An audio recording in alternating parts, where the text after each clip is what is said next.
الثاني. الكره الطوليه والانطلاقه الامام برمضان، عد خطير، هوبا العرضيه واللمسه والاسم حسين. كره الطوليه استلام روعه، هوبا التصويبه في المهاره، خطيره عرضيه ولكن الدفاع بقدسه حلوه، باصه خطيره، منطقه خطوره عرضيه، هوبا التصويب والهدف، ودي العرضيه تدرس بقدم محمد زيزو. الكره الطوليه حلوه، هاني وعرضيه والهدف، تصل للشاذلي، عرضيه راسيه في احضان الحارس زيزو، وركنيه والعرضيه عاليه فوق، راسيه قويه والهديه 36 من عمر المباراه. بص علي سليمان ولكن جابها علي المره دي، منطقه خطوره علي، هوبا تصويبه،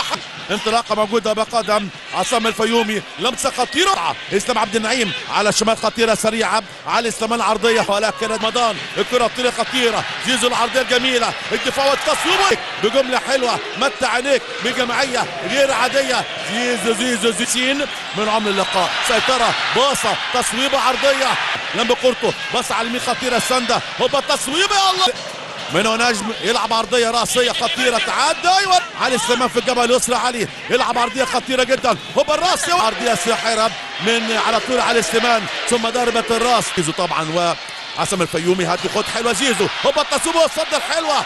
علي فوق خطيره راسيه حلوه من محمد هاني، المتابعه منطقه خطوره، هوبا التصويب، دقيقه 69 من عمر اللقاء. الفب اشرف بن شرقي والتصويب الحلو الهان قلبي النهارده في مرمى محمد، عاوز يعدي طولت منه، دفاع على قدام دي خطوره، جابوها تصويبه بن شرقي، باصه طاهر محمد طاهر، وفي على كورته طاهر يلعب ارضيه حلوه، هوبا الراس المغربي، عدى خطيب بن شرقي، عرضيه لبره واللمسه